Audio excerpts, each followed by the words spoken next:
Hello guys and welcome back to the Facts with JJJ. I'm Jacob. I'm Jack. And I'm Jake. And in today's video we're going to be talking about one of our favourite Marvel teams, which is the Guardians of the Galaxy. As I'm sure you all know, James Gunn was fired from the MCU in 2018 due to offensive tweets he posted 10 years prior. Many fans and even cast members were devastated by this, which led to online petitions getting hundreds of thousands of signatures to bring him back, and even stars such as Dave Bautista threatening to leave the franchise if Gunn was not to return. Luckily for us, it was announced that Gunn had been rehired to direct the third instalment of the Guardians trilogy. But we may have to wait a couple of years to see this film, as Gunn has also signed on to direct the sequel of DC's Suicide Squad, and Kevin Feige has already released to us his plans for Phase 4. Feige and Gunn have both teased in the past that the focus of the MCU after Phase 3 is going to be mainly cosmic, with sequels to Captain Marvel, Thor, and Guardians of the Galaxy all being confirmed, as well as the upcoming Eternals movie released in November 2020. Some of the other confirmed projects for Phase 4 and 5 could also be considered cosmic, but we know too little about them, so we can't say. James Gunn has been the cosmic consultant for the MCU, working on his Guardians franchise, the Thor franchise, and even Infinity War and Endgame. However, Gunn has said that Guardians of the Galaxy 3 is going to be the last in the series that he's going to direct. So what does this mean for the Guardians and the rest of the cosmic MCU going into Phases 4 and 5? Here are our thoughts and predictions. Let's start with our thoughts about the future of the Guardians team. It's been rumoured and teased that at least one current member of the group is going to die in Volume 3,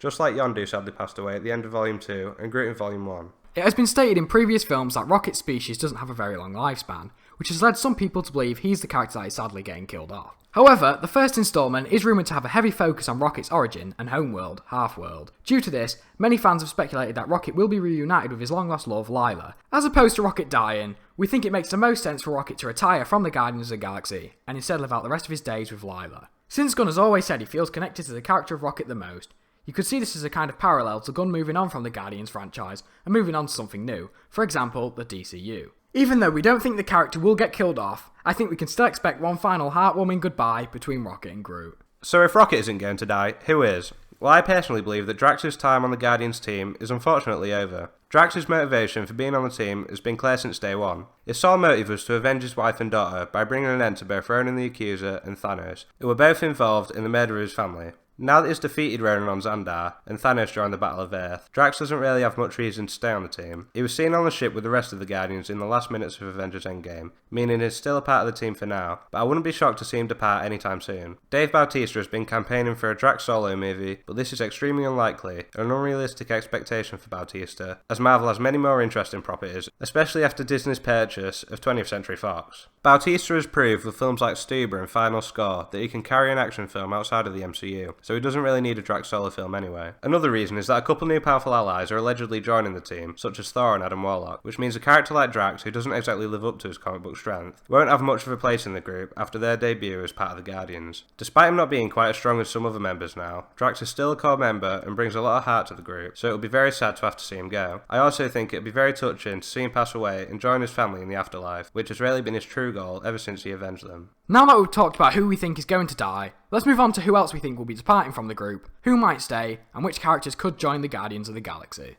After Gamora met her fatal end in Avengers Infinity War, we thought that would be the last we'd see of the character, but we were very wrong. As you might be aware, Gamora was brought back from an alternate timeline in Avengers Endgame, and the last we saw of her, she was walking away from the heroes after they'd won the Battle of Earth. This is because the version of Gamora isn't exactly the same as the one we're used to. She travelled from her own timeline to the main one before she'd even joined the Guardians in her own universe, meaning she has no memories or experience with StarLord, who was in a relationship with Gamora from his own timeline. Because of this, Peter Quill is on a mission to find Gamora in the upcoming Guardians movie. We don't really know how she's going to react to this, however. When StarLord approached her in Endgame, she didn't respond well at all, giving Quill quite the shock and a couple of knees to the ween.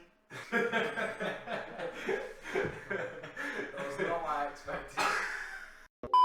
Quill can be charming at times, so it is a possibility that the new Gamora will fall in love with him all over again. But we don't think that this can happen in just one film, as it took 2 films for the original Gamora to fully fall in love with him. We're hopeful that Peter can persuade her to join the team, but we don't think that we'll get to see their relationship advance in any way. I think that it'd be quite interesting if they took the character in the opposite direction and made her more of a warrior instead of a love interest for Quill, as she still has a lot of potential to be a powerful character. On the other hand, some people believe that Gamora will be the villain of Guardians of the Galaxy 3. But since she fought alongside the heroes in Endgame, I don't see how this would make much sense. Another possibility is that she doesn't join the Guardians, but instead joins forces with the female Avengers, which is quite possible. This would also support the statement that the Guardians team is going to look very different in Volume 3, as she would be the third character to leave the franchise if all our predictions were true.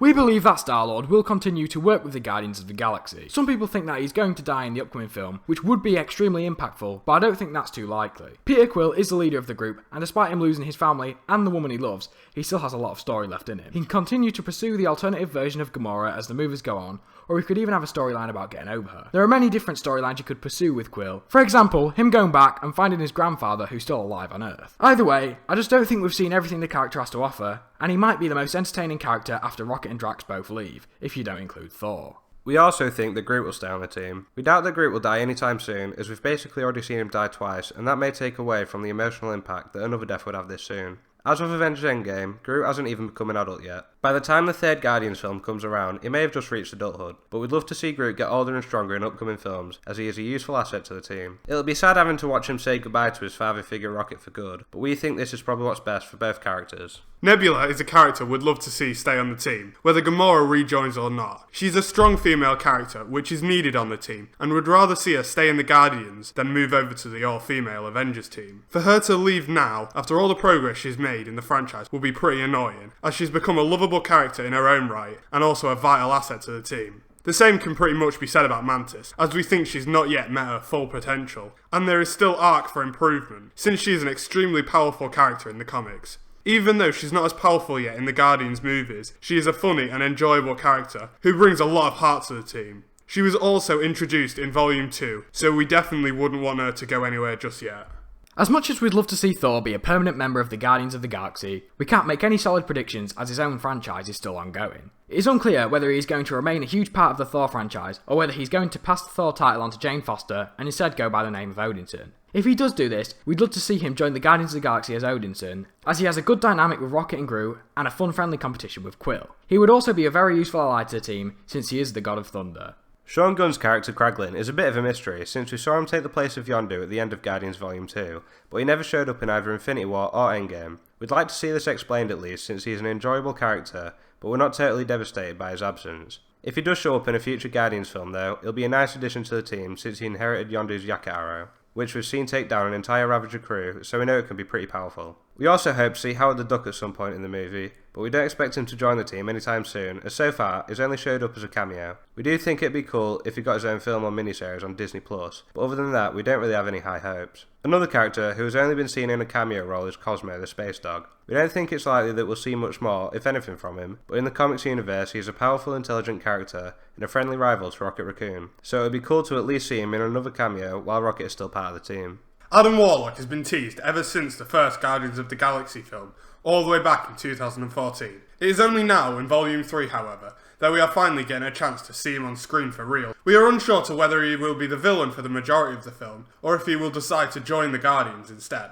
We hope that he is a villain for most of the movie, but decides to aid the Guardians in the final fight against whoever the real villain is, possibly the Sovereign or the people behind Rocket's creation. We are excited to see him in the upcoming film, and we would love for him to be a part of the team for a very long time, as he is an extremely powerful character, which the team currently needs. And finally, we hope that the third Guardians of the Galaxy film will introduce Nova, someone who has been teased ever since the first installment of the franchise. Marvel has wanted to introduce Nova for an extremely long time, attempted to squeeze him into the Guardians of the Galaxy film, Endgame, and a few other films. Despite how much they wanted to add him, however, they could never fit him into the scripts, sidelining him from the MCU as a whole. Nova is an incredible character and has an extremely powerful skill set in the comics, so it makes sense that he would be in the Cosmic Avengers, fighting people such as Galactus and Kang the Conqueror. Many fans didn't realise at the time, but Nova secretly had his origin story already in Endgame, where we find out that Thanos killed all of the Nova Corps to get one of the Infinity Stones, leaving only one man alive.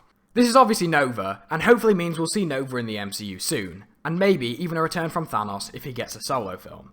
It's very likely that Nova will be portrayed by a young actor, so he will possibly end up being the powerhouse of the Young Avengers. However, when he is first introduced, we believe that he'll interact with the Guardians due to the fact they have already met the Nova Corps, and that the Guardians are also affiliated with Gamora and Nebula. This interaction will set him up to be a Guardians member, or maybe just a general Cosmic Avenger.